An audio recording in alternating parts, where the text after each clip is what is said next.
राधे राधे भक्तों। बट सावित्री व्रत हर साल ज्येष्ठ मास में कृष्ण पक्ष की अमावस्या तिथि के दिन रखा जाता है। इस साल 2021 में ये व्रत 10 जून को रखा जाएगा। यहाँ मैं आपको विस्तार से शुभ मुहूर्त, व्रत पूजा की सामग्री, पूजन विधि तथा कथा के बारे में बताऊंगी। यदि मेरी वीडियो आपको अच्छी लगे तो प्लीज लाइक और शेयर अवश्य करें और मेरे चैनल पर नए हो तो सब्सक्राइब अवश्य करें। सबसे पहले महत्व, इस दिन महिलाएं बरगद के पेड़ की पूजा अखंड सौभाग्य और संतान की प्राप्ति के लिए करती हैं। ऐसी मान्यता है कि इस व्रत को रखने से पति की उम्र लंबी होती है और वह सभी तरह की परेशानियों से दूर रहती हैं तथा उन्हें बेहतर स्वास्थ्य प्राप्त होता है। इसके साथ ही महिलाएं सत्यवान, सावित्री और यमराज की पूजा भी करती हैं। इससे संतान की प्राप्ति भी होती है। व्रती महिलाओं को इस दिन सत्यवान और सावित्री की कथा को पूजा के पश्चात विशेष तौर पर पढ़ना और सुनना चाहिए।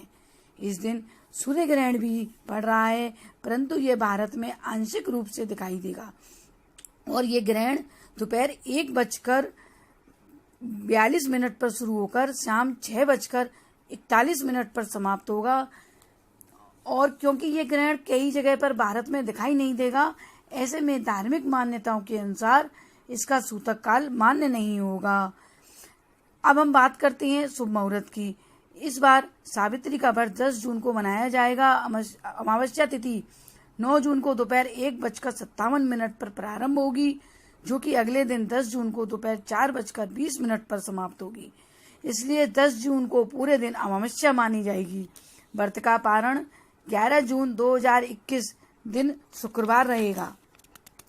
बट सावित्री व्रत पूजन सामग्री के विषय में बताती हूँ। इसमें जल से भरा हुआ पात्र, कच्चा दूध, रोली, हल्दी, भीगे चने, 32 पूड़ी, घी, गुड़, फूल, फल, 32 बरगद फल, मतलब आटे के जो फल बनाए जाते हैं वो, मिट्टी का दीपक, कलाया, कच्चा धागा और दीपक। अब हम बात करते हैं व्रत पूजा विधि की। व्रत सावित्री का व्रत करने के लिए ब्रह्म मुहूर्त में उठकर स्नान करके स्वच्छ वस्त्र धारण करें और 16 श्रृंगार करें। इसके पश्चात व्रत का संकल्प करें।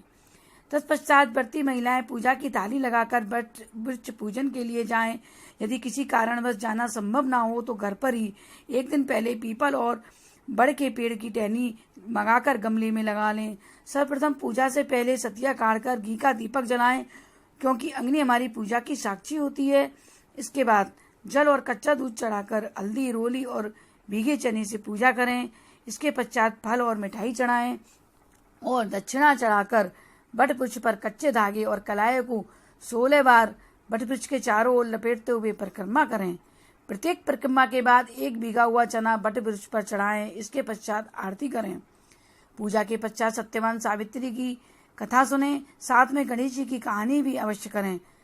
कहानी मंदिर में अथवा घर पर आकर भी कर सकती हैं। पूजन के पश्चात खरबूजा और चीनी का बायना पैसा रखकर अवश्य निकालें। यदि पूजा में कोई सामग्री रह जाए तो उसका मानसिक ध्यान करके उसे चढ़ाएं और अंत में क्षमा प्रार्थना अवश्य करें। अब मैं आपको सत्यवान सावित्री की कहानी के विषय में बताती हूँ। भद्र देश के एक राजा थे जिनका नाम अश्वपति था। भद्र देश के राजा अश्वपति के कोई संतान न थी। उन्होंने संतान प्राप्ति के लिए मंत्रोच्चारण के साथ प्रतिदिन 1 लाख आहुतियां दी। 18 वर्षों तक वह ऐसा करते रहे। इसके बाद सावित्री देवी ने प्रकट होकर वर दिया कि राजन, तुझे एक तेजस्वी कन्या पैदा होगी। सावित्री देवी की कृपा से जन्म लेने के कारण से कन्या का नाम सावित्री रखा गया।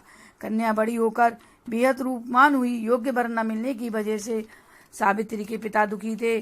उन्होंने कन्या को स्वयं वर तलाशने के लिए भेजा। सावित्री तपोवन में भटकने लगी। वहाँ साल्व देश के राजा धुन्मतसेन रहते थे, क्योंकि उनके राज्य किसी ने छीन लिया था। उनके पुत्र सत्यवान को देखकर सावित्री ने पति के रूप में उनका वरण किया।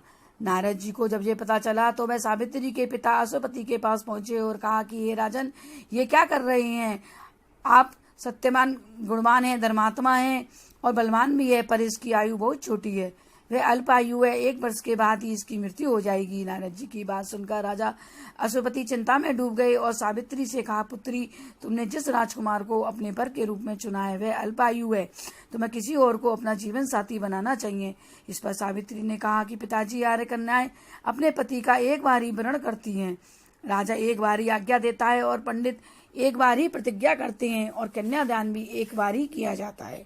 सावित्री हट करने लगी और बोली, मैं सत्यवान से ही विवाह करूंगी। राजा अश्वपति ने सावित्री का विवाह सत्यवान से कर दिया।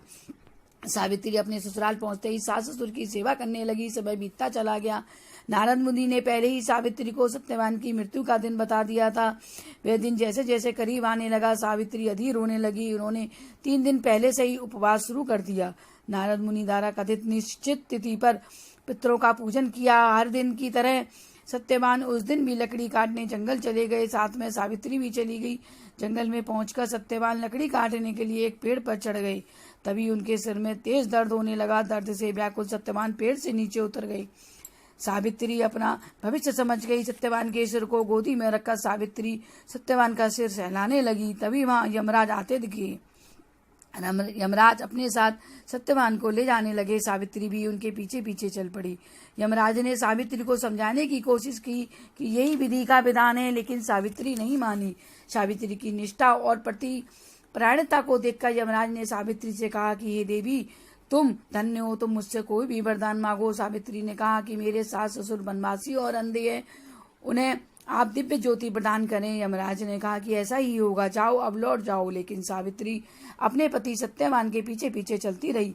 यमराज ने कहा, देवी तुम वापस जाओ। सावित्री ने कहा, भगवान, मुझे अपने पति देव के पीछे पीछे चलने में कोई परेशानी नहीं है। पति के पीछे चलना मेरा कर्तव्य है।